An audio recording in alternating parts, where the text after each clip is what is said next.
Welcome, Pewter Report readers, listeners, and viewers, to a new edition of the Pewter Report podcast. It is Tuesday. Happy Valentine's Day to you.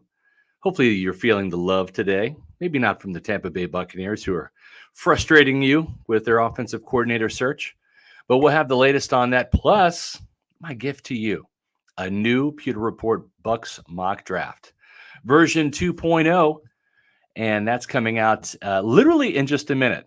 You know, we're going to be publishing that soon here on pewterreport.com. We'll put that in the chat. And we're going to be talking about all of the different selections I got in our second version of the Bucs mock draft from Pewter Report. And listen, hopefully this will cheer you up a little bit. As you see there, Emmanuel Forbes from Mississippi State, the playmaking cornerback. He is the first pick as it stands right now. And listen, it's not exactly the easiest mock draft to do. These first two of the year have been incredibly difficult, probably the most difficult that I've had in my tenure here at Pewter Report, entering year 28. Why? Because there are 23 unrestricted free agents, soon to be unrestricted free agents on this Tampa Bay Buccaneer team. Plus, you're going to have some salary cap casualties that are coming into the mix as well. And that's going to create even more holes for this roster. So a lot of players that may not be back in Tampa Bay this year. And as a result, who are they going to pick number one? The Buccaneers don't even have a clue right now because of the holes on the roster. They only have one quarterback on the roster. That's Kyle Trask. What are they going to do there? Are they going to get a free agent quarterback into the mix? I'm sure they will. There's no doubt about that. But at the same time, you've got Trask as the only starter right now. And I don't know that this is exactly the quarterback class that you want to find a new signal caller in. There's 4 quarterbacks that will be drafted in the first round, probably all out of the reach by the time the Tampa Bay Buccaneers select at number 19. So we'll have to see. But we've got the mock draft on tap. Plus, we've got the latest with the offensive coordinator search. As you probably know, Todd Monken has joined the Baltimore Ravens as their offensive coordinator. Can't blame Todd. I texted with him today. And, it was a situation where he really could not come to Tampa Bay with the quarterback situation the way it is and the uncertainty. When you're looking at John Harbaugh and the Baltimore Ravens, it doesn't get any more secure there with the job security that he has. Oh, and by the way, there's Lamar Jackson, probably going to either be franchised or signed to an extension. So who would you rather have as your quarterback if you're Todd Monken? Lamar Jackson or Kyle Trask? So I'm going to ask Matt Matera that. Matt Matera, back on the Pewter Report podcast with us. How you doing today, Matt? I'm doing fantastic. It's great to be back on the show after a brief 2-day hiatus. Great to be talking to you again, Scott. To answer your question, would you rather have a quarterback that you literally have no idea who's going to be the starter because one team needs to figure that out, Right. or another guy that is a former MVP, Yep. wants the biggest contract because he feels he's earned it and he's at least put himself in the conversation to do that. Yep. And if he stays fully healthy, one of the most dynamic quarterbacks in the league that Todd Monken has shown he can work with almost anyone, whether it's Jameis Winston, whether it's Stetson Bennett.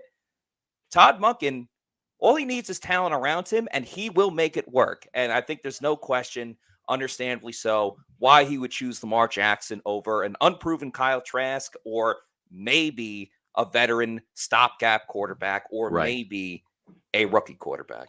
Yeah, I'm with you there, Matt. And so here, the carousel continues to turn, right, for the offensive coordinator positions. We'll get into Pewter Report's mock draft, the second version of it. But first, let's talk about some news, right? We've got Dave Canales, the Seahawks quarterbacks coach. He's coming in for his interview, and the Buccaneers, well, they're looking to find maybe another Geno Smith type quarterback in free agency, just in case Kyle Trask doesn't pan out. Is that a guy like Baker Mayfield or a guy like Jacoby Brissett, a veteran who has been a journeyman that could finally, turn the career around and live up to the potential? And Dave Canales certainly was a part of that, Matt, in Seattle this past season, really turning Geno Smith not just into the comeback player of the year in the NFL, but also a Pro Bowler for the first time in his career. Yeah, that's absolutely true. If you want a coach that knows how to revive the career of a player, then Dave Canales is your guy. I also do like the fact that he he has more than just one iteration of, hey, I fixed Geno Smith. He also worked with Russell Wilson, and I Hmm. understand Russell Wilson had his transgressions since leaving the Seahawks and playing for the Broncos last year. But when you look at the Bucs situation at quarterback, they pretty much have three options: either you go with Kyle Trask, you draft a rookie, or you go for the veteran, whether it's Derek Carr, Jacoby Brissett, on and on. We've talked about all of these Yeah. guys. So I like the fact that if the Bucs decide to go the veteran route with a Carr or some of the other guys we've talked about on the show, he has a proven track record with the fact that he worked with Russell Wilson. He was Hmm. responsible for multiple years that Russell Wilson made the Pro Bowl. Not every single, I believe Russell Wilson's made 9. He's Yeah. been there for a majority of that, though. Yeah. And then, of course, if they go with the Baker Mayfield or they decide to kick the tires on Kyle Trask, Canales has that background as well, where Yeah. it's a guy that is either unproven or his career has not got for the better, and he can work and fix that guy as well. I guess one thing that would be a little, for lack of a better term, alarming is he's only been with Pete Carroll and that coaching staff Right. in the NFL. He's only been at Seattle. He's been there a very long time, so credit Yeah. to him. That obviously speaks to the success that overall Seattle has had in the Pete Carroll era. I am just a little curious. He's going somewhere completely different. He's mostly been a West Coast guy. He was at USC for a year as well, as a Right. strength and conditioning coach. Now he's going to the East Coast. I'm not saying it's going to be the biggest transition of all Yeah. time, but that does something that does stick out to me at least a little bit. That all right, well maybe he's going to a new system. How does he work with other coaches? This is clearly him getting out of his comfort range, not just being an offensive coordinator if he Right. gets the job, but working with new voices around him that he doesn't really have too much of a background with. Yep. Well, one of the quarterbacks that the Buccaneers probably won't be dealing with this year, and certainly in free agency, is Derek Carr. He just got released by the Las Vegas Raiders. Among the teams interested in Carr, obviously the New Orleans Saints, Carolina Panthers would be another one, as well as the Tennessee Titans. So those are the three teams believed to be the front runners for Carr. Derek Carr is certainly the best name out there, probably the best quarterback available with a proven track record. I would be curious to see what he would do in Tampa. It's not in the cards. The Buccaneers, Matt, paying $35 million this year for Tom Brady, who's not going to play it down. And that's what we've heard the Buccaneers plan on doing is absorbing all of that cap hit this year, the $35 million for Tom Brady. And what that does is that'll free up cap room in 2024 and really kind of reset this team's salary cap. And really, they kind of need to, Matt, because you look at some of the contracts coming up, Tristan Wirfs, Yep. Devin White, Antoine Winfield, all those Mhm. guys have been to at least one Pro Bowl. They're going to want to have some salary cap money available, not just to re-sign those players to extensions, but to also go out and sign some big free agents in 2024 and beyond too. Yeah, exactly. And I like the move of deciding to just pony up and pay for it right Yeah. now versus continuously kicking the can down the road. They Right. kicked the can down the road, but now the can has landed and it's time Yeah. to pick it up and throw it out.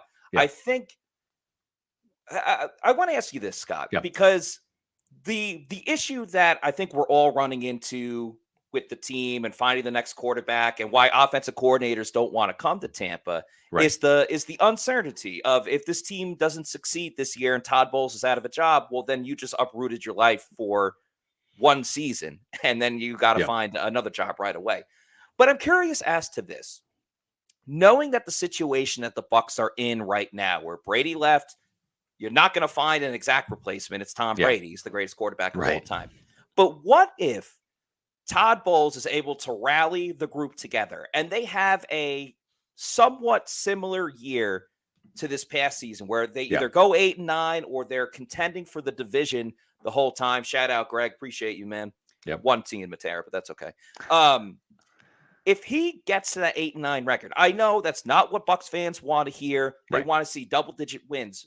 But if he can at least keep them together for one more year, doesn't it almost benefit the Glazers and the front office to say, all right, you exceeded our expectations or maintained our expectation, knowing the situation that they're in, because you got to Yeah. have a little bit of a realistic look at it.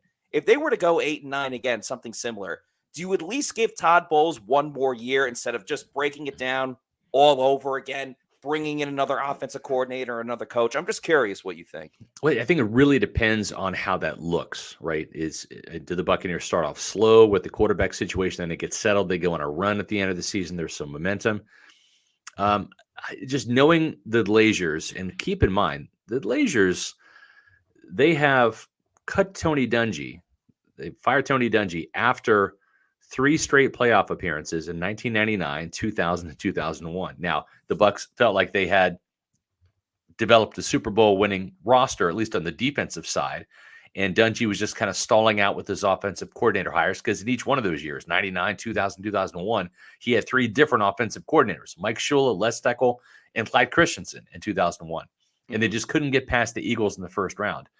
But keep in mind, the Glazers fired Tony Dungy, the man who turned around the franchise after 3 straight playoff appearances. They also fired John Gruden after winning the division in 2007, winning the division in 2005, and, of course, the Super Bowl in 2002. They traded a multitude of first and second round picks for him. They gave the Raiders, I think, $8 to $10 million in cash for the right to Gruden.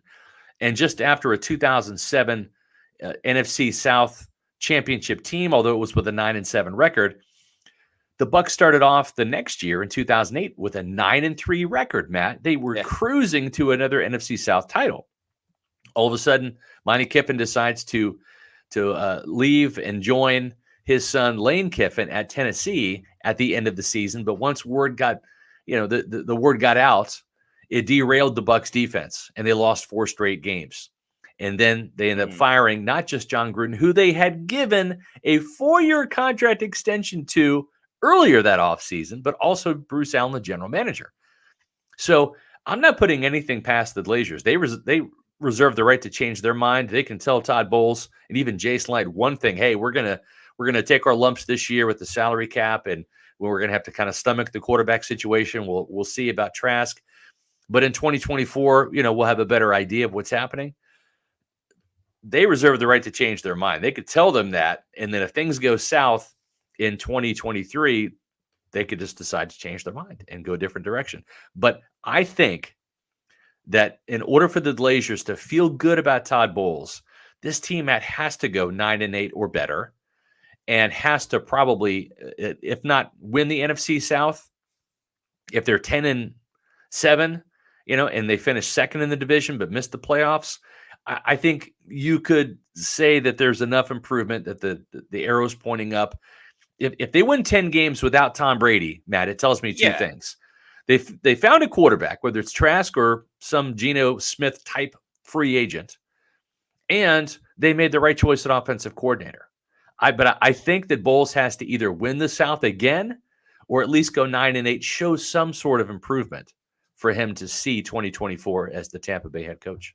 And I also think that there's an element of maybe learn from your previous mistakes. Like after you fired Gruden, you went over a decade without making the postseason. So once again, as you said before, Scott, the grass is not always greener on the other side. And obviously Todd Bowles doesn't have the exact track record as a head coach to back that up. But you know what you have right now. Yeah. And I just think if they're able to maintain it, if they crap the bed and they go, they have a 4-win season, then yes, I understand it. There's no defending it at that. I'm just saying you got to look through the ideal lens of there's no more Tom Brady. Right. You have a brand new quarterback. To expect an 11-12 win season. Yeah, this isn't realistic. It's just not realistic. And I don't care if it's Todd Bowles. I don't care if it's Andy Reid. Congrats to the Chiefs on winning the Super Bowl. Yep. I don't care if it's Sean Payton. None of those coaches are going to get. Bill Parcells could come out of retirement. Right. He's not going to get that Bucs team to 12 wins unless they really figure out who the quarterback coordinator is. So that's really all I was curious when it came to that.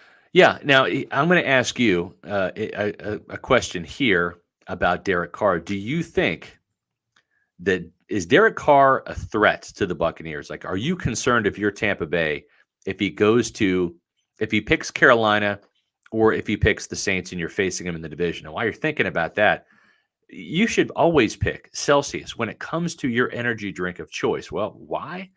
I'll tell you why. There's no sugar in Celsius. That means there's no sugar crash later on. You get all of the fantastic flavor. Maybe you're trying the new Fantasy Vibe, which has got the sparkling mandarin orange and marshmallow taste, or the sparkling lemon lime, which is one of my new favorites.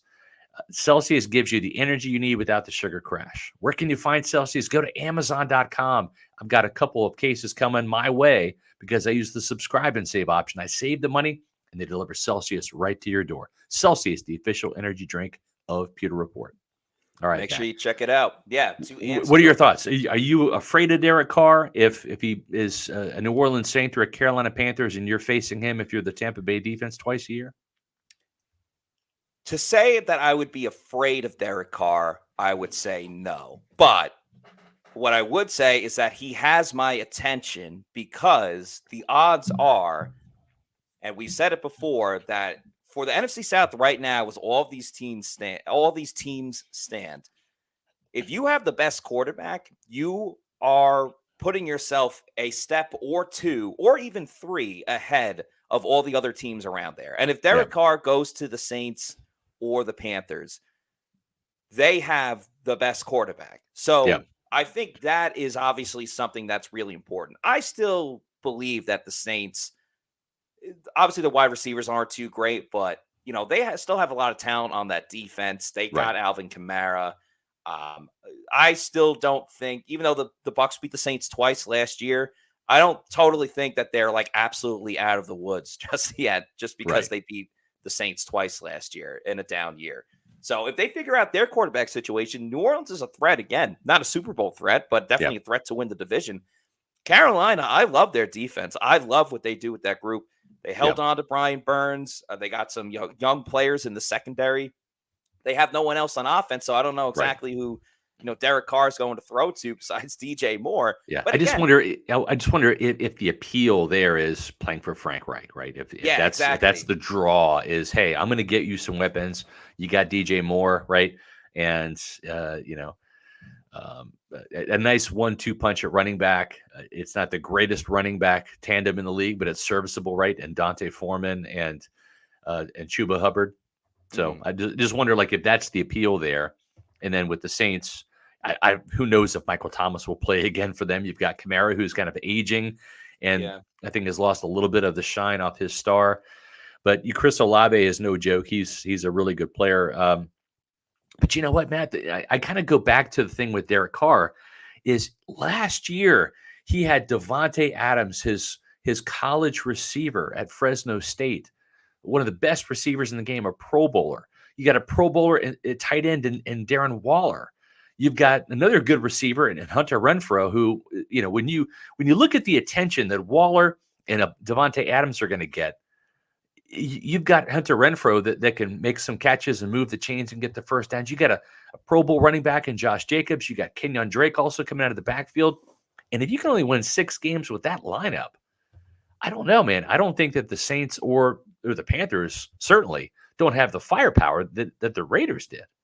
No, that's absolutely fair, especially the connection with Devontae Adams. Darren Waller was injured a lot last year, so I don't think you could really throw him into the mix. But I absolutely hear what you were saying. If there's anybody that Derek Carr was going to make it work with, it was going to be Devontae Adams, his good friend, college teammate, as you said. So, you can look at it as maybe working with Josh McDaniels didn't necessarily fit with him, and someone like Frank Reich maybe could get a little bit more out of him than McDaniels did. Or I don't really necessarily know about New Orleans. Dennis Allen isn't a QB whisperer by any means. So there's a lot of different components into it. I also do think, and there's no really way to measure this, but Derek Carr's leaving with a bad taste in his mouth from Las Vegas.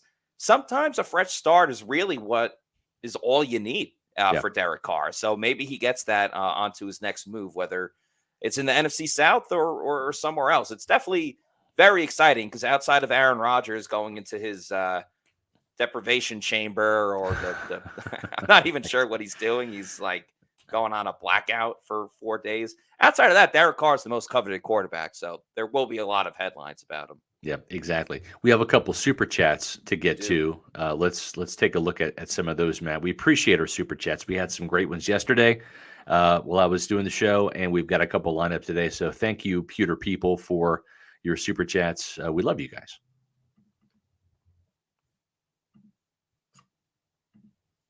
Let's see here. Do you have one queued up here, Matt? Yes, I do. We have, if my laptop will load.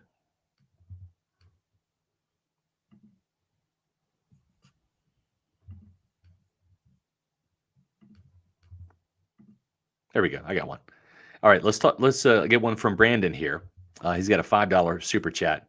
I know they have a lot of needs, but if Zay Flowers falls to number 19, can the Bucs afford to pass him up? Wide receiver 3 makes such a difference in this offense. Yeah, we actually had Zay Flowers in our first mock draft for the Buccaneers. He is the I think Antonio Brown-esque type wide receiver out of Boston College. Reminds me a lot of Tyler Lockett too, when he was at Kansas State coming out. Now he's had a great career with the Seahawks.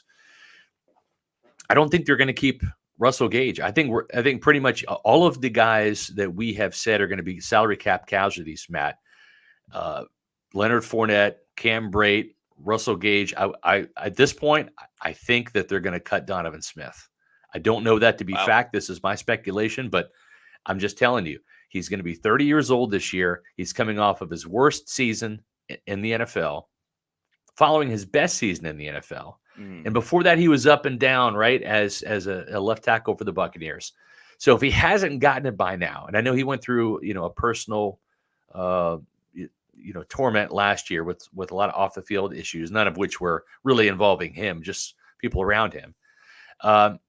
But can you trust this guy he's gonna turn 30? He's in a contract year, or can you move Tristan Wirfs to left tackle and insert Luke Gedeke at right tackle? It's interesting, but the Buccaneers organization, they agree with Pro Football Focus that Luke Gedeke actually had his best game last year as a rookie at right tackle, which is where he played at Central Michigan. So maybe it's time to not keep trying to put the square peg in the round hole and just say, you know what? The guy was a second-round talent. He was a starter at Central Michigan at right tackle. Let's play him at right tackle, move Tristan to left, where, he probably has got the athleticism. He played a couple games at left tackle at Iowa, Matt. Maybe that's what you do is you free up some cap room and now without a guy like Russell Gage, you need another wide receiver who can make plays opposite Chris Godwin and Mike Evans, like Zay Flowers. It does feel as if you're going to pay the piper anyway with the Tom Brady cap hit, as we talked about before. Yeah. Then you might as well just kind of go all in with the, save some money here, make your payments over there. So it'll be really interesting about Donovan Smith. But Zay Flowers, he is so much fun to watch. I mean, he really is Antonio Brown from the way that he runs routes, from the way that he can make people miss when he's got the ball in his hands. He's a very exciting player. So Russell Gage would be the guy that you might as well save some money with. He wasn't an impact player. He scored a lot of touchdowns, but a lot of his touchdowns, he had the very clutch one against the Packers early on in the season that would have tied the game up if the Bucs had gotten the 2-point conversion. But outside of that, a lot of his touchdowns, if you go back and watch the games, I mean, they were in blowouts. They were, late fourth quarter when the game was kind of already done. Yeah. So they just need explosiveness. All right. They're really missing it. Mike Evans is a down the field player who's quicker than I think people realize because he's got long strides. Chris Godwin trying to get fully 100% from the ACL. We'll see more explosive Chris Godwin this season, but they just need speed, and a lot of it. So get any type of exciting, explosive player that is possible. The only issue with Zay Flowers, Scott, and you talk about this a lot, is, the area that he played in, there's a team called the New England Patriots that I think are very well aware of what he's done. And at the East-West Shrine Bowl, the Patriots had their wide receivers coaches there, and I'm sure they kept a pretty close eye on him. Yeah, and they've really struggled to find some wide receivers up there. Not even recently, but just with under Tom Brady. I mean, Julian Edelman. I mean, I can't think of another wide receiver in the last 10 years that's panned out that they've drafted. You're right. So they might just decide to do that to give Mac Jones a playmaker up there. Bucs Basement with a $5 super chat, Matt. Thank you, Bucs Basement. He says, or she says, let's be real. Brady is the only reason this team had 8 wins. Without Brady, they lose every comeback game they had. So I've made this point, Bucs Basement. I agree to a degree with your comment. And this was more about when people during the season, towards the end of the year, when we put out those polls about would you want Tom Brady back next season, and there's a contingency of people that said no. And really, the point that I was trying to make was that the Bucs don't get those comeback wins against the Rams, against the Saints, if it's not for Tom Brady. If you want to say Tom Brady didn't play as well as he did the first 2 years, I'm not going to argue with you there. That's absolutely true. But that doesn't mean that he held the Bucs back. There are a lot of other reasons why the Bucs only had 8 wins this season, and I don't really think Tom Brady was one of them. Maybe this is all a moot point now because he's not playing next year anyway, but I think a lot of the comebacks, Tom Brady spearheaded it, but that's also why the Bucs are looking for a new offensive coordinator. Yeah, I mean it's not just Brady, because I think with Brady and a better offensive coordinator or better talent around him, I mean let's we're beating a dead horse here, but it's the truth. He had Ryan Jensen and Ali Marpet and Alex Kappa blocking for him in that interior. That whole interior was gone this year. Plus, you didn't have Gronk and you didn't have AB. That's a lot of star power that left the Buccaneers offense this year. And, Byron Leftwich just couldn't figure it out. So Zay Flowers, I love him in the first round. Folks, I'm telling you right now, you need to cut us some slack on our first couple mocks because we have no idea what the team is doing right now. And you know what? Neither does the team, because there are holes aplenty until they start re-signing some of their free agents and add a quarterback and pick an offensive coordinator. We don't know which direction this team is going to go in. We should remind you that looks like Thomas Brown is maybe still in the mix with the Colts, looking to have Shane, the new head coach, Steinhem. How do you pronounce his name? Yeah, I thought you had it correct. Okay, all right. Well, so he's going to be calling his own plays there. Frank Reich is going to be calling the plays, I believe, in Carolina. So it might be a situation where Thomas Brown, the assistant head coach and tight ends coach of the Rams, maybe he emerges as a front runner. Maybe David Canales' interview goes really well today. Scotty Montgomery, the former East Carolina head coach, and he was just hired as the Detroit Lions running backs coach and assistant head coach there about 6 days ago. And so he's in the mix now. So the Buccaneers approaching 10 interviews now in terms of candidates. So we'll see who they end up picking. But speaking of picking, let's turn our attention now to the mock draft here, Matt.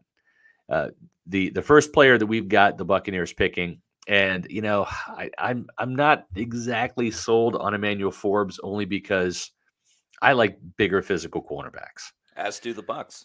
As do the Bucs. At the same time, though, this team is just desperate for interceptions, Matt. They had 10 interceptions last year. As a former defensive back, that has got to be driving Todd Bowles crazy. And Matt, what did we hear last offseason during the OTAs from Antoine Winfield, from cornerbacks coach Kevin Ross, from safeties coach Nick Rapone, yeah. From everybody that we heard, what was the mantra in the offseason? It was all about get more turnovers, more interceptions. I mean, they had like a team bet between like the corners and the safeties who was going to have more interceptions, and they might as well just cancel the bets because no one was really obtaining the interceptions in the first place. I still remember talking to Kevin Ross at a press conference right around OTAs, the time you mentioned. And I said, Carlton Davis, coverage-wise, he's an all-pro. How close is he to being an all-pro? Do you think that he is? And he said he is if he could just get his damn hands on the ball more. Maybe said hands on the damn ball more. Yeah. But nonetheless, they knew the goal. They knew the objective. And how many times did we see Carlton Davis drop interceptions last year? Oh, yeah. How many times did we think that they turned the corner? Like after that first Saints game in week 2 when Mike Edwards had the pick 6, and then Out of nowhere, it was just gone. The interceptions did not come back. So Well, I do like yeah, go ahead. Here's a crazy stat. You mentioned in that Saints game, there were 3 interceptions in that game. 2 by Jamel Dean, his only 2 of the year. Yeah. 1 by Mike Edwards, which was a pick 6. And the week before, we had Antoine Winfield have an interception. So the Buccaneers in the first 2 weeks of the season had 4 interceptions, Matt. They had 6 the rest of the season. That's crazy, right? Yeah, that's not ideal. And like the one interception Carlton did have, it came off of a tip. Right. I believe it was the Bengals game when he had the interception. Yeah, it came off a tip, so even he couldn't drop that one. Right. So Jamel Dean, Sean Murphy-Bunting, Mike Edwards each had 2 interceptions. That was it. The Buccaneers didn't have any interceptions outside of their secondary. No linebackers, no outside linebackers. Shaq Barrett's had one before. Actually had a couple, I think, last year. But no interceptions outside of the secondary. So what you're going to get with a player like Emmanuel Forbes, he does need to gain some weight. He does need to be a better tackler. He needs to be a little bit more physical in the run. But the guy is an absolute interception machine. He had 14 career interceptions in 3 years at Mississippi State, including 5 as a starter opposite Martin Emerson, who, if you remember the Browns game, did a great job on Mike Evans. He was one of the players I really liked for the Buccaneers last year at the cornerback position. But Forbes had 5 interceptions, including 3 pick sixes as a freshman. And then in 2021, had 3 interceptions and a forced fumble. And then last year, 6 interceptions, including 3 more pick sixes. So this guy is just around the ball, kind of like he's got some Rondé Barber-esque just ability to be where the ball is. Now, sometimes that doesn't always matter, right? Because if you look at Zion McCollum, he had plenty of interceptions too at Sam Houston State. Yeah. And we haven't seen him really amount to anything yet. He had a very challenging rookie year on the defensive side, played well in special teams as a gunner, but he really has to develop. It's a big jump, right, from Sam Houston to the NFL. Forbes, he's gone up against LSU wide receivers, Georgia receivers, Alabama receivers, and he's not a finished product. His frame's going to remind you a little bit of Sauce Gardner, just in terms of his skinniness and lankiness. Not as tall. He's only 6 foot. But the guy does have some ball skills. He's a good zone corner. He can anticipate, read, and break on the ball. He's got good speed. And I know that Mississippi State has produced the likes of Jonathan Banks before and a couple others that haven't panned out. I liked the comparison you made to Jonathan Banks, obviously a former player in Tampa Bay. And I do, just looking at him, the one thing, I love the turnovers. I mean, you have to love the amount of turnovers. And it's one thing when you're doing it in the SEC for Mississippi State like he did. It's another when you're in the division that Zion McCollum was in. Right. But because of that lankiness and the size, I'm not saying I don't like him, and I like his athleticism, but it's one of those things where I think he might almost, it's not going to be a redshirt year, obviously, if you're a first round pick, but just like the second year is where you're really going to see the true improvement when he's able to like bulk up physically. Maybe we'll say the same thing about Logan Hall, different position, obviously, but he needs to get bigger. So that's like kind of the one thing that stands out for me with Forbes. Ton of interceptions, but maybe year 2 is when you really see the return on the investment. Yep, I agree. Clack 5 White. I'd rather take Brian Branch so Winfield can get out of the slot. He plays every defensive back spot on defense. I love Brian Branch, the Alabama safety. I mean, he is an absolute dream come true for me. He is honestly, in my opinion, the second coming of Antoine Winfield. Those two are just about interchangeable. I was high on Brian Branch even before Alabama destroyed my Kansas State Wildcats in the Sugar Bowl. And in that game, Matt, I think he had 12 tackles, 10 solo, 1 interception, and a sack. He was a one-man gang at safety. That's hard to do. It's hard for a safety to take over a game, but I love Brian Branch. I don't see how he makes it to 19.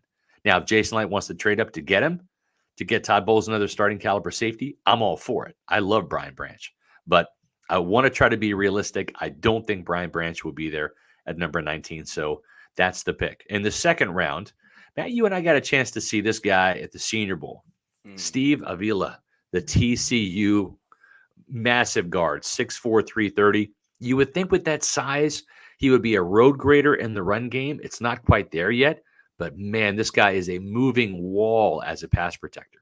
Yeah, it was really fun to watch him at the Senior Bowl because I one of my favorite events to watch during practice at the Senior Bowl is the one-on-ones, whether it's linebackers against running backs and pass blocking or vice versa, and then obviously the defensive line and the offensive line. I do tend to think that when you see the O-line against the D-line one-on-one, it tends to favor the defensive line a little bit more because if you're blocking with every offensive lineman on the line of scrimmage, there's times guys bang into each other. You kind of know that they're not going to stunt one way or the other, where you're just flat out on an island. But Avila was a stone statue in terms of as soon as he engaged with a defender, that guy wasn't moving one way or another. And it's important for offensive linemen to mirror the opponent as well. The rusher, maybe a little bit more for tackle than guard. But he won a lot of his matchups, and just winning the one-on-ones isn't the end-all, be-all of everything. As you mentioned, needs to get better in the run game, and the Bucs as a whole team need to get better in the run game. So that's obviously something to really look at. I'm just curious because there's so many hats in the ring at the moment with the interior offensive line. If the Bucs would go this early with a second round pick at guard, just have a feeling, Matt, that we're going to see Luke Gedeke at right tackle and Tristan Wirfs at left tackle. Something is just telling me that could be in the works. I don't think that Luke Gedeke is. I just don't think he has what it takes to be a left guard in this league. I think the transition from right side to left side and playing in the phone booth, it's just not really his thing. I could be wrong, but given the Bucs cap situation, I think they're going to have to part ways with Donovan Smith just to save that money. It's just too appealing, right? I mean, it's just about $10 million you can save. And if you keep Donovan Smith and he underwhelms again, right, then you're going to just end up losing him in free agency. And I don't know if he's going to get a big deal. If he has 2 back-to-back bad years, he could, his career could be in a bit of a downward spiral. Matter of fact, I think they can trade Donovan Smith. I think they can get maybe a 3rd or 4th for Donovan Smith. That's true. Use why that not in this just draft. Why not just do that instead of cut him? Like, why not get something out of it, Yeah. But I think that by doing that, and you get a guard like Steve Avila, you solve the interior once and for all. And you know what? Even if Gedeke is better off as a guard, maybe he's better as a right guard, and you replace Shaq Mason after this year, because Mason, like Donovan Smith, is also entering a contract year. He had an okay season. I thought he was a good player for the Buccaneers, but the Patriots got rid of him for a reason. He's not a Pro Bowl caliber player, but you might have to fill that need. So adding another interior lineman to the mix, maybe that's the move for the Bucs here in the second round. I do always wonder anytime New England makes a trade, it's like, all right, what do they know? Like, why are they getting rid of this guy? Because they typically like to trade players before they, really, for lack of a better term, fall off a cliff. And I'm not saying that Shaq Mason has by any means, but I'm just curious if that's why New England decided to get rid of him or if there's a little bit more to the story. But very, very intriguing pick in the second round. I know you're a 3rd round pick, Scott, and I'm about to put the 7th round mock draft article in this chat so everyone can check it out if you haven't been on pewterreport.com just yet. But Karl Brooks was a guy that you were talking about but before the Senior Bowl started, during the Senior Bowl as it was going on, and after. And Karl Brooks is a very exciting guy, especially getting to see him play live. And you have him going the 3rd round to Tampa Bay. Yeah, the interesting thing about Brooks is just the pass rushing ability, right? If you look, Matt, at Will Golston, who is 31 years old and didn't have a sack last year, and had, I think, 4.5 the year prior. He's Will's never going to be known as a pass rushing defensive lineman by any means, but I do believe that getting a younger player there that has more pass rush potential, and the same thing with Akeem Hicks, right? Akeem Hicks, they thought they were going to get more of a pass rush than they had from Ndamukong Suh. And the reality of it is that wasn't the case. They actually had 1 sack from him, and that came in week 18 against the Atlanta Falcons, last game of the season. So I think between those two guys, you have 1 sack. That's simply not good enough for Todd Bowles. You're going to want some guys up front who can get to the quarterback. And if you look at what Logan Hall is in the hopper, I think that he's a player that is in the mix for that type of role in Tampa Bay. That he can be a player that can produce some pass rush. You're going to have somebody else. Carl Brooks was an edge rusher at Bowling Green, and the crazy thing is he played edge rusher at 300 pounds. And we even know that sometimes there's Logan Hall. We've seen him as the edge guy. We've seen Vita Vea as the edge guy. You got Carl Brooks who can play inside where he did at the Senior Bowl and really thrived. Mm-hmm. Or you can move him around as a bit of a chess piece. But this guy is a quick twitch lineman. He's 304 pounds right now. He's added some size. That's 25 pounds heavier right now than Logan Hall. So he can help you on the interior. And if you need him to rush, because remember, that's where Akeem Hicks actually got his sack, was as an edge rusher in that Falcons game in week 18. Yeah, we know Todd Bowles loves versatility more than anything else. 27 and a half career sacks, including 10 as a senior. So this seems like because of the competition, he was a MAC defender, right? So playing in the MAC, you're going up against some lesser competition, Miami of Ohio, right? As opposed to the U, Central Michigan, teams like that. But he did have a sack at Kansas State and also a sack at Tennessee. So he's shown that he can play with some of the big boys as well. Yeah, that's really important. And that's for anyone from Bowling Green, some of the smaller schools, when you go to the Senior Bowl, that's what a lot of the scouts are looking for is, can you stay with these SEC and Big Ten guys? And Carl Brooks absolutely did. Had some good pass rushing moves, like this quickness as well. And I don't think Akeem Hicks, I think it was good to, try the experiment, get a cheaper D lineman. It didn't necessarily pan out. He wasn't terrible, but he wasn't fantastic either. So I don't think the Bucs will be regretting not having Akeem Hicks next season if they don't decide to bring him back. So get younger on the D line, let it be Vita Vea and the rest of the group, and you can kind of get it moving from there. We do have a $2 super chat from Teddy. Thank you, Teddy, for the $2 super chat. Teddy says, why was Luke Gedeke moved from tackle to guard? Anyway, I think a lot of it had to do with his size coming out of Central Michigan. And this happened. This is very common for the NFL. There's a lot of times that a guy will play tackle in college and they'll kick him inside because you're playing against the best of the best. So size was a big thing. Obviously, they were set at tackle with Donovan Smith and Tristan. And also, too, it's arm length. Gedeke did not have the longest arms. It's crazy what a little bit of arm length will do for a prospect, but Gedeke doesn't have the longest arms, but at the same time, he played well enough. He was talented enough from what he was able to do at Central Michigan to be a second-round pick, and I think that he's going to get a shot at right tackle this year if they move Tristan Wirfs to left side to replace Donovan Smith. Those dominoes have to fall, right? You have to have a want and a need to move Tristan from right to left, and that would be by letting Donovan Smith go. But again, Tristan Wirfs is just an uber athlete, man. This guy is a phenomenal athlete. Remember, before the draft, he jumped out of a pool, and we've seen what he can do from the right side. I think he's got the athleticism to play on the left side, and I think the Buccaneers are curious about that. He's almost too good at right tackle that he almost needs a challenge. Yeah. Like move over to left tackle because he's accomplished everything that he needs to at right tackle. Yep, exactly. So let's continue with our mock here. And the Buccaneers don't have a 4th-round pick because they traded that away to get Zion McCollum in the 5th round last year. So in the 5th round, they're going to go back to the offense and get Israel Abanikanda. This guy, Abanikanda. Abanikanda is a fantastic runner out of Pittsburgh and really had a breakthrough year.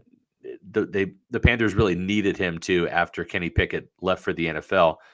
And Abanikanda went from 651 yards and 7 touchdowns in 2021 playing with Pickett to really being the workhorse of that offense 1,431 yards, a 6-yard average, and 20 touchdowns. He had a monster game against Virginia Tech where he scored 6 touchdowns and averaged 8.9 yards per carry while rushing for 320 yards against the Hokies. And he wasn't just a one-game wonder. He actually had 10 100-yard games, including 6 straight to end his college career at Pitt. As a matter of fact, I think he had 100 yards in every game except for 2 during his senior season. So he's a productive runner. This guy's faster than Rachaad White. He is just a blast out of a cannon. I mean, he's got some deep speed where he's got enough size at 5'11", 215 to break some tackles.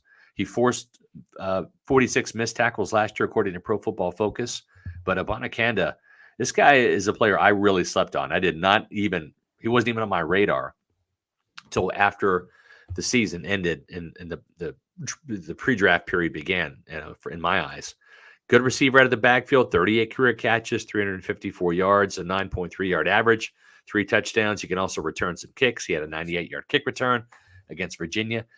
If you can get a day 3 running back like this, and this is a deep running back class, this guy, Matt, he's the kind of guy you want to pair with Rachaad White for a little bit more oomph and gas in the tank. He can break off some big-time runs for the Bucs. We talked about that the Bucs need more explosive players. That doesn't just limit them to wide receiver. They can absolutely get it at running back, too. To say he's faster than Rachaad White, I mean, first of all, baller numbers. And he's not a one-hit wonder, but I do vividly remember that Virginia Tech game when he broke the long touchdown, just had a monster game. But as we know, looks like Leonard Fournette's going to be out the building. Keyshawn Vaughn is what he is as a third, fourth string running back in this league. So I'm still all for 2-headed monsters in the backfield for the Bucs. That's kind of how it is in most of the NFL today. If you look at like Zeke and Tony Pollard with the Cowboys. So again, speed, talent. And if he was a bell cow, I think he would be okay transitioning to part-time player as well, because that's what the NFL at running back is today. So very exciting player. They're not going to re-sign Giovanni Bernard, right? And if they're going to cut Fournette, then you're left with Keyshawn Vaughn. They have to draft another running back to get a cheap runner to come in and help in the backfield.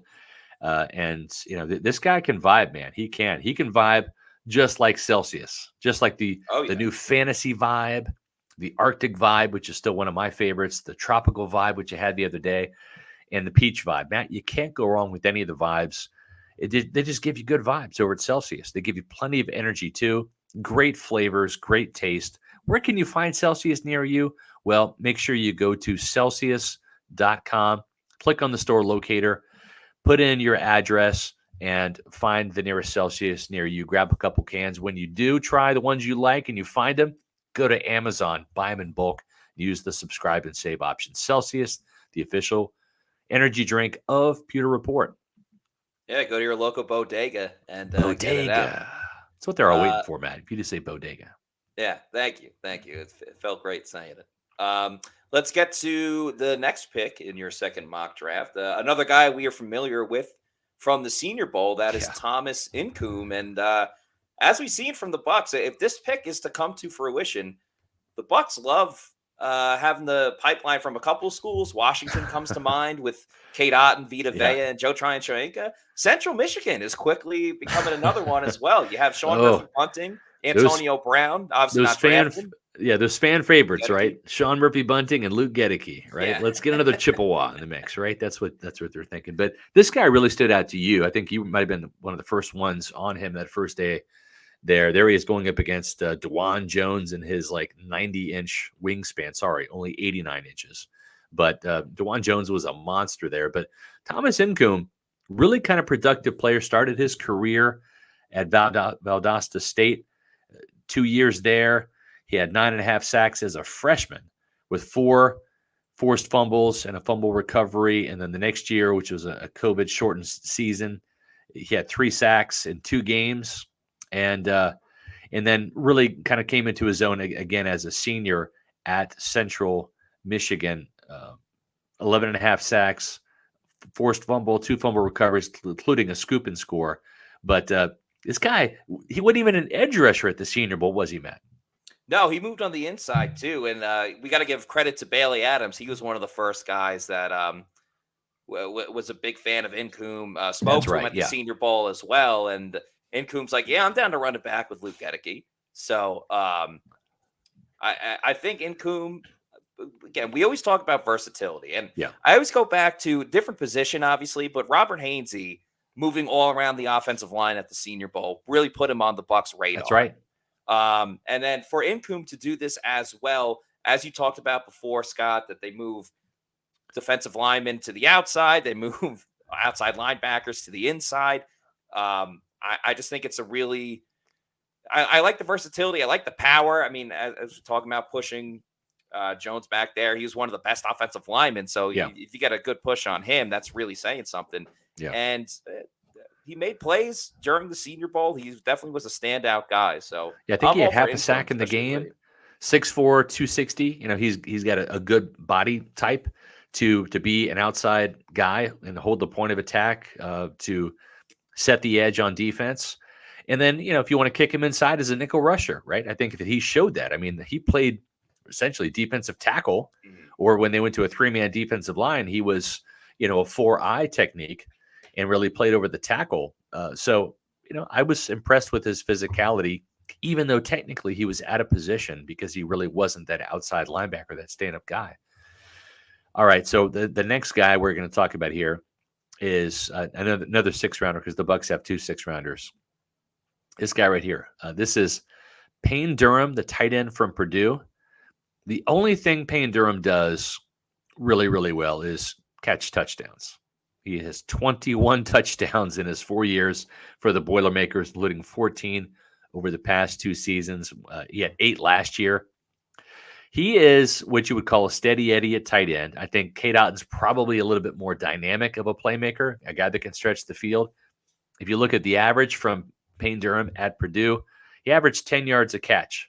These were his averages. 9.1 as a freshman, 10.4 as a sophomore, 10.4 as a junior, 10 as a senior. So what you're going to get with this guy is a chain mover, but a real weapon inside the red zone. And Cam Brate was that guy for the Buccaneers for many years, Matt, right? But he's going to be a cap casualty.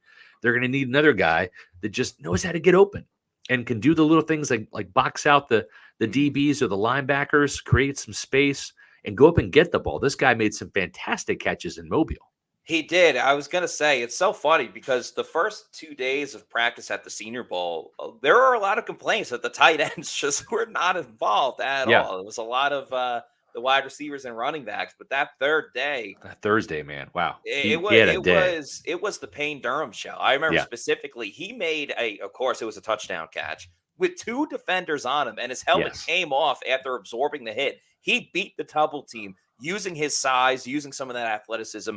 At the end of practice, too, they had a 1v1 with all the players around watching. Right. And he beat his guy deep, multiple steps ahead, made a great catch over the middle. I think, fairly big body size. The Bucs need another athletic tight end that can make catches. They need that red zone threat. I don't think Cade Otton, while more dynamic in general, didn't really become that red zone threat until the latter half of the season. Right. And they're going to need another one with Cam Brate probably not being back. And Keith is more of a fullback than anything else on this team. And I know the Bucs, a lot of the times they like to bring an extra offensive tackle on at tight end, but I'm down to get another tight end in the mix. I saw someone complaining about another tight end, but if you're getting a 6th round tight end, you're not necessarily, you're not spending a ton of capital on tight end. Yeah, and the thing too is you're not going to bring back Cam Brate just because of the cap money that you need to save.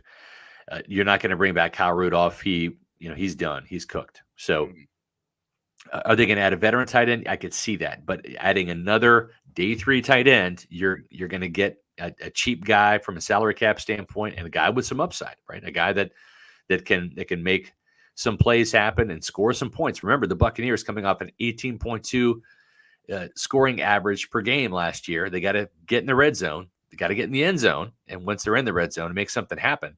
This guy, 21 touchdowns. He had 4 as a freshman, 3 as a sophomore, 6 as a junior, and 8 as a senior. Payne Durham is a guy that really burst on my radar, and he had some great games too. The Tennessee game was massive, the bowl game.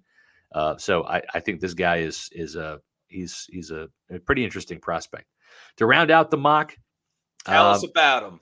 all right, Malik Knowles from Kansas State. It'd be great if I sized this photo correctly. Apparently, I didn't. But Malik Knowles.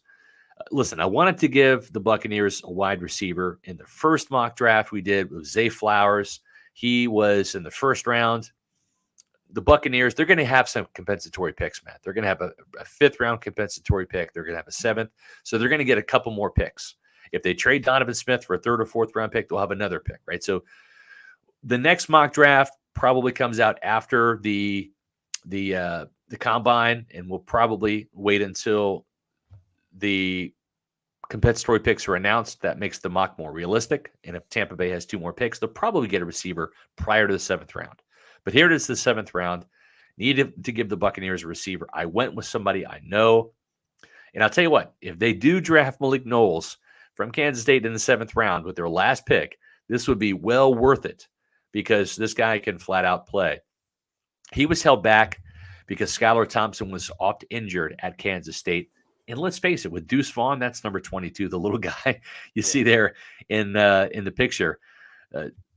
Kansas State was a run-first team. And so Malik Knowles didn't have the opportunity to really shine as a receiver. He does come with some warts. He's a big body, 6'3", 200 pounds. Doesn't always play that big, though. There were plenty of times where he wouldn't really go up and get the ball and kind of like let some interceptions happen. So that's something he's got to really work on. Never had more than 4 touchdowns in a season. That came during his 4th year with the team because he was a 5th year. He got that COVID year.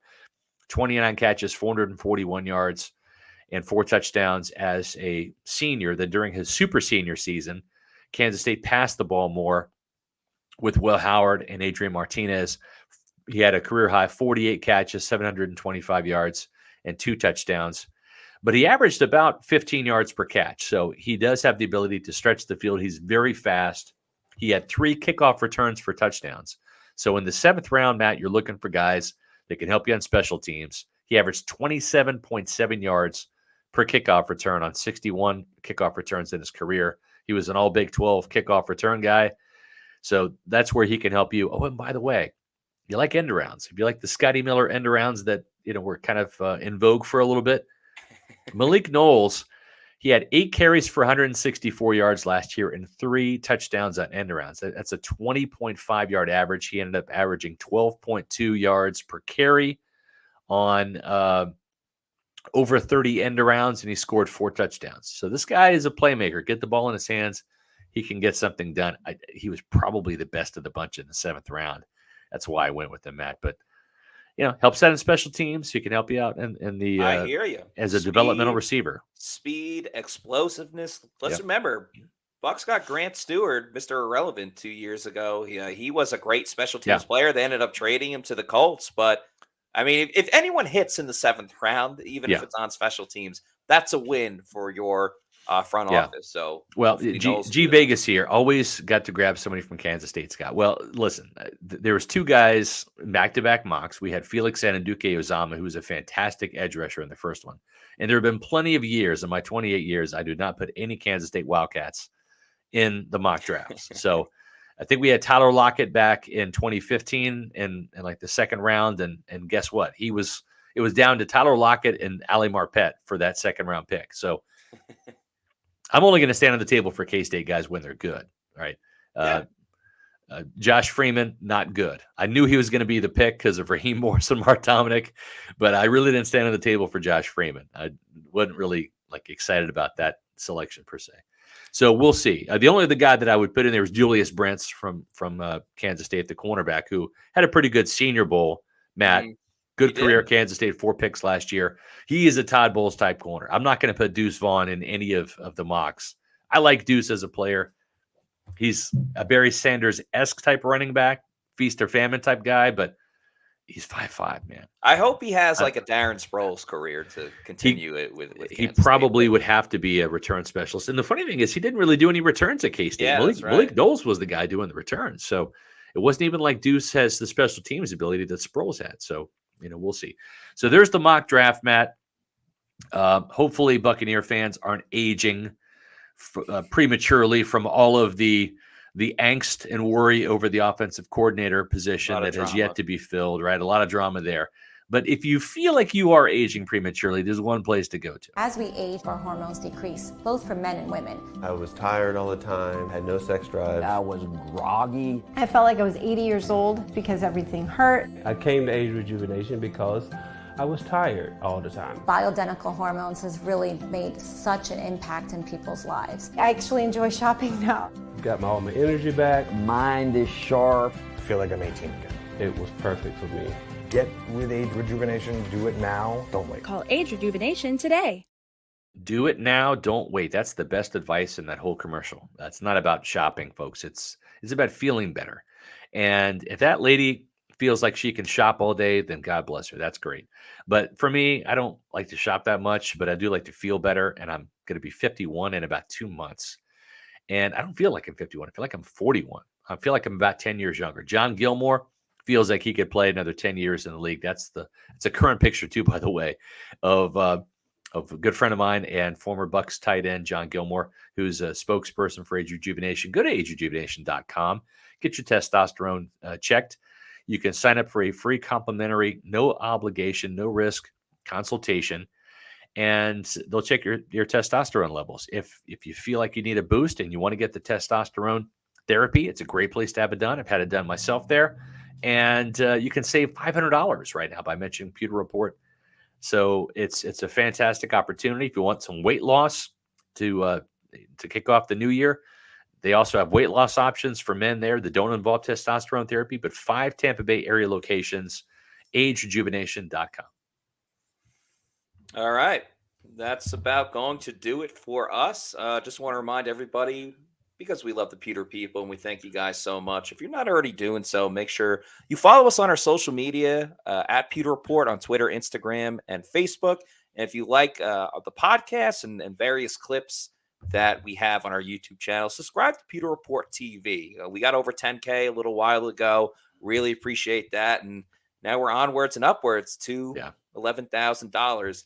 Just a reminder for everybody, yesterday's show was at 4 p.m. Today's show is at 4 p.m. The next 2 nights, we will be having shows. They are prime time, baby. They are prime time at 7 p.m. So one more time to schedule for each week. We might change sometimes, like when we're at the Combine. But Monday and Tuesday at 4, Wednesday and Thursday at 7. So until then, for Scott Reynolds, I'm Matt Matera saying thank you, everybody, for watching. We will see you tomorrow for another edition of the Pewter Report podcast. Out. Happy Valentine's Day, everybody. Happy Valentine's Day. The V is for Valentine's. There you go.